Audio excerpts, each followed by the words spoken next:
चमक उठी सन 57 में वह तलवार पुरानी थी। बुंदेले हर बोलो के मुंह हमने सुनी कहानी थी।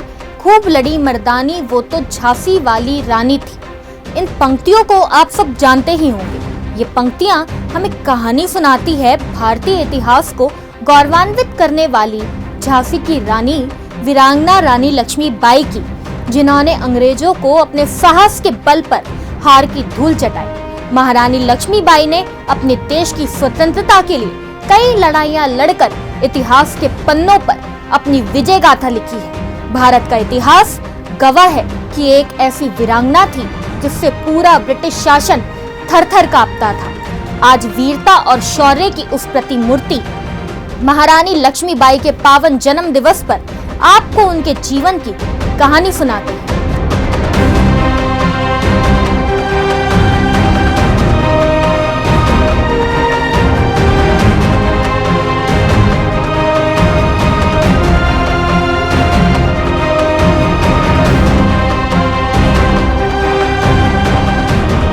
नमस्कार, मैं हिमांशी राजपूत और आप देख रहे हैं सुदर्शन इतिहास।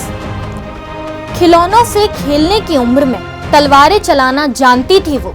परी परियों की कहानी सुनने के बजाय वीर शिवाजी की गाथाओं को मानती थी वो।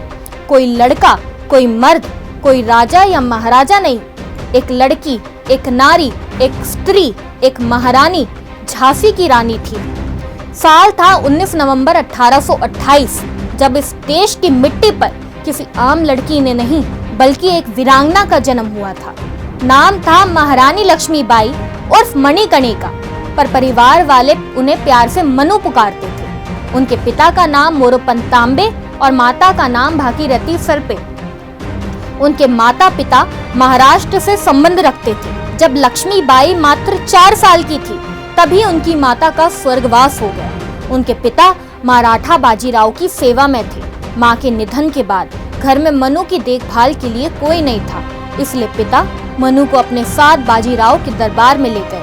वहां मनु के स्वभाव ने सबका मन मोह लिया और लोग उन्हें प्यार से छबीली कहने लगे। बता दें कि वैदिक शास्त्रों की शिक्षा के साथ साथ मनु को शास्त्रों की शिक्षा भी दी गई। सन 1842 में मनु का विवाह झांसी के राजा गंगाधर राव निम्बालकर के साथ हुआ और इस प्रकार वे झांसी की रानी बन गई और उनका नाम बदलकर लक्ष्मीबाई कर दिया गया। सन 1851 में रानी लक्ष्मीबाई और गंगाधर राव को पुत्र रत्न की प्राप्ति हुई, पर 4 महीने की आयु में ही उसकी मृत्यु हो गई। उधर बेटे के वियोग में गंगाधर राव का स्वास्थ्य बिगड़ता जा रहा था। स्वास्थ्य बहुत अधिक बिगड़ जाने पर उन्हें दत्तक पुत्र लेने की सलाह दी गई। उन्होंने वैसा ही किया और पुत्र गोद लेने के बाद 21 नवंबर 1853 को गंगाधर राव परलोक सिधार गए, जिसके बाद पूरी झांसी शोक में डूब गई। फिर उनके दत्तक पुत्र का नाम दामोदर राव रखा गया, लेकिन भारत के तत्कालीन British governor general Lord Dalhousie ने रानी के दत्तक पुत्र को झांसी का उत्तराधिकारी के रूप में मान्यता नहीं दी और डॉक्ट्रिन ऑफ लेप्स नीति के तहत झांसी राज्य का विलय अंग्रेजी साम्राज्य में कराने का फैसला कर लिया। रानी लक्ष्मीबाई ने अंग्रेज वकील जॉन लैंग की सलाह ली और लंदन की अदालत में मुकदमा दायर किया, पर अंग्रेजी साम्राज्य के विरुद्ध कोई फैसला हो ही नहीं पाया, इसलिए बहुत बहस के बाद इसे खारिज कर दिया गया। लेकिन रानी लक्ष्मीबाई ने इसके खिलाफ विद्रोह कर दिया। रानी लक्ष्मीबाई ने अंग्रेजों से युद्ध करने का फैसला किया और नारा दिया, मैं मेरी झांसी नहीं दूंगी। झांसी को नहीं छोड़ने के दृढ़ संकल्प के साथ 1858 के युद्ध में लगभग 2 हफ्ते तक घेराबंदी के दौरान रानी लक्ष्मीबाई ने अंग्रेजों को कड़ी टक्कर दी। रानी लक्ष्मीबाई युद्ध के मैदान पर अपने छोटे से बेटे दामोदर राव को अपनी पीठ पर बांधकर अपने दोनों हाथों में तलवारें लेकर युद्ध कर रही थी। अंग्रेजों में सबसे पहले कैप्टन रॉड्रिक ब्रिग्स ने युद्ध के मैदान में रानी लक्ष्मीबाई को लड़ते हुए देखा था। लगभग 2 हफ्तों के संघर्ष के बाद अंग्रेजों ने शहर पर कब्जा कर लिया, पर रानी लक्ष्मीबाई अपने पुत्र दामोदर राव के साथ अंग्रेजी सेना को चकमक देकर निकल गई। झांसी से भागकर रानी लक्ष्मीबाई कालपी पहुंची और तात्या टोपे से मिली। तात्या टोपे और लक्ष्मीबाई की संयुक्त सेना ने ग्वालियर के विद्रोही सैनिकों की मदद से ग्वालियर के एक किले पर कब्जा कर लिया।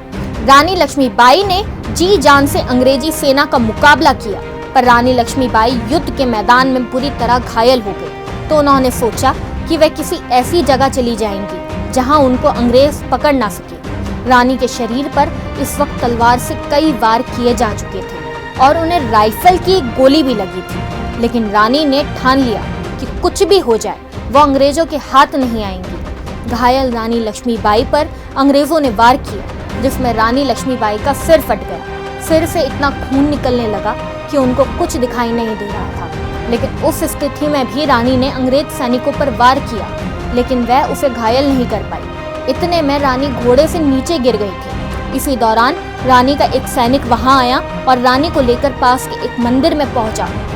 रानी लक्ष्मीबाई उस वक्त तक जीवित थी, लेकिन रानी धीरे धीरे अचेत हो रही थी। रानी की एक आंख चोट की वजह से नहीं खुल पा रही थी। मुश्किलों से उन्होंने अपनी दूसरी आंख खोली और अपने सैनिकों को लड़खड़ाते हुए कहा, दामोदर की रक्षा करना।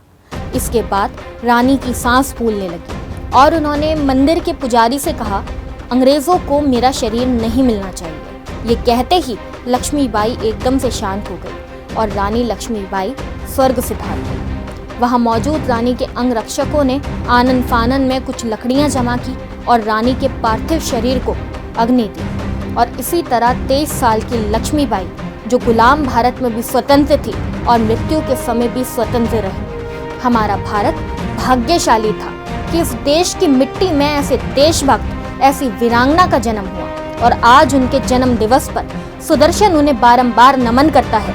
साथ ही उन्हें उनके बलिदान और उनकी वीर गाथाओं को हमेशा याद रखने का संकल्प लेता है। जय हिंद, जय भारत।